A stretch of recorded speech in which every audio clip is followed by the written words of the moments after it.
২০২৪ সালের জুলাই আগস্টের ছাত্র জনতার আন্দোলনে স্বৈরাচার শেখ হাসিনার পতন হয়। দেশের তরুণ সমাজ থেকে শুরু করে নানা শ্রেণী পেশার মানুষ মনে করে ভারতের সহযোগিতায় হাসিনাকে স্বৈরাচারে পরিণত হতে সহায়তা করেছে। সীমান্ত হত্যাকাণ্ড, পানির হিস্যা, বাণিজ্য ও সাংস্কৃতিক ইস্যুতে দীর্ঘদিনের মতবিরোধ ভারত বিরোধী মনোভাবকে আরও তীব্র করেছে।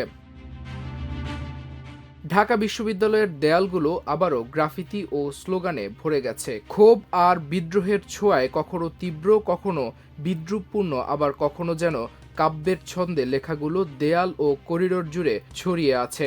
এই দেয়ালগুলো ২০২৪ সালের জুলাইয়ের সেই তরুণ প্রজন্মের অভ্যুত্থানকে স্মরণ করিয়ে দেয়, যা ১৫ বছর স্বৈরাচারী শাসক শেখ হাসিনাকে উৎখাত করেছিল।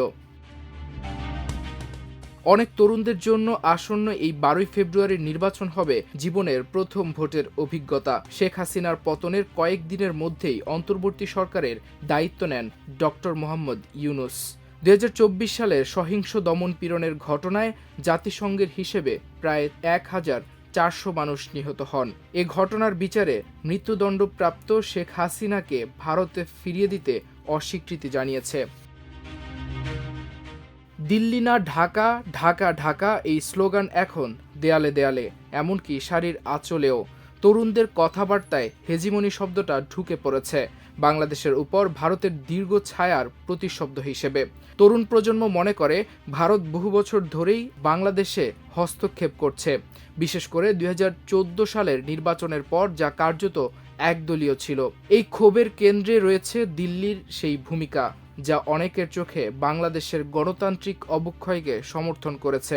এর ফলাফল একসময় মডেল প্রতিবেশী কূটনীতি হিসেবে পরিচিত ভারত বাংলাদেশ সম্পর্ক এখন কয়েক দশকের মধ্যে সর্বনিম্ন পর্যায়ে। অনেকে মনে করেন শেখ হাসিনার শেষ বছরগুলোতে ভারতের নিঃশর্ত সমর্থনই ক্ষোভ বাড়িয়েছে। ২০১৪, ১৮ ও ২৪ সালের বিতর্কিত নির্বাচনগুলোতে ভারতের সমর্থন আজও স্মরণ করা হয়।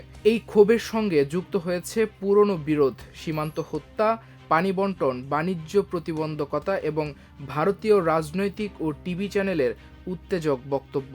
ফলে তৈরি হয়েছে এমন এক ধারণা যেখানে বাংলাদেশকে ভারতের সমান সার্বভৌম প্রতিবেশী নয়, বরং পেছনের উঠোন হিসেবে দেখা হয়।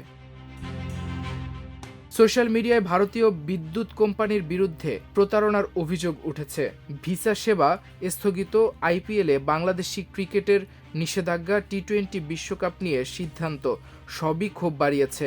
তবে ভারত কিছুটা কূটনৈতিক পুনঃসংযোগের চেষ্টা করেছে। পররাষ্ট্রমন্ত্রী এস জয়শঙ্কর সম্প্রতি বিএনপির নেত্রী বেগম খালেদা জিয়ার জানাজায় ঢাকায় এসে তারেক রহমানের সঙ্গে সাক্ষাৎ করেন। জামায়াত ইসলামীও জানিয়েছে গত ১ বছরে তাদের সঙ্গে ৪ বার ভারতীয় কর্মকর্তাদের যোগাযোগ হয়েছে, তবুও সম্পর্কের শিথিলতা কাটেনি।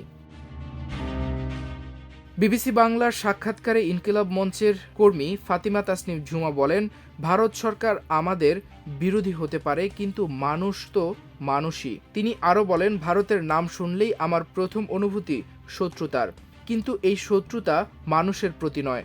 যখন আমি ভারতীয় মানুষদের কথা ভাবি তখন সেই অনুভূতিটা আর কাজ করে না। আমি নিজে একটা হিন্দু অধ্যুষিত এলাকায় বড় হয়েছি। সমস্যাটা কাঠামোর সঙ্গে, সরকারের সঙ্গে, ক্ষমতার ব্যবস্থার সঙ্গে। আমরা যেটার বিরোধিতা করি সেটা ভারতীয় জনগণ নয়, বরং রাষ্ট্রনীতি। প্রতিবেদনটিতে বিশিষ্ট রাষ্ট্রবিজ্ঞানী এবং ডক্টর ইউনূসের বিশেষ সহকারী অধ্যাপক আলী রিয়াজ বলেন, ভারতের সাথে সম্পর্কটি ধীরে ধীরে একটি দেশে দেশের সম্পর্ক থেকে ব্যক্তি বা দলকেন্দ্রিক সম্পর্কে পরিণত হয়েছিল। পানি ও সীমান্ত ইস্যু এই অসমতা আরও স্পষ্ট করেছে। পানি বণ্টনের প্রশ্নে সম্পর্কের এই অসমতা আরও স্পষ্ট হয়। যখন এক পক্ষের হাতে নিয়ন্ত্রণ থাকে তখন সম্পর্ক স্বাভাবিকই শ্রেণীবদ্ধ ও অসম হয়ে পড়ে। একইভাবে সীমান্তে হত্যাকাণ্ডকে বাংলাদেশের মানুষ কেবল একটি নিরাপত্তা ইস্যু হিসেবে দেখে না, এটি তাদের কাছে এই প্রশ্ন তোলে, ভারতীয় রাষ্ট্র ব্যবস্থা বাংলাদেশিদের জীবনের মূল্য কিভাবে বিবেচনা করে। তিনি আরও বলেন, তবু আমি মনে করি এই সম্পর্ক সম্পূর্ণ ভেঙে পড়েনি। ভূগোল, ইতিহাস ও সামাজিক ব্যবস্থা দুই দেশকে একে অপরের সঙ্গে বেঁধে রেখেছে, এমনকি বাণিজ্যেও প্রভাব পড়েছে। 13.5 বিলিয়ন ডলারের দ্বিপাক্ষিক বাণিজ্য আরও বাড়তে পারত যদি রাজনৈতিক উত্তেজনা না থাকত। তবু সাধারণ মানুষের স্তরে বিষয়টি এত সরল নয়। মাল্টিমিডিয়া ডেস্ক, আমার দেশ।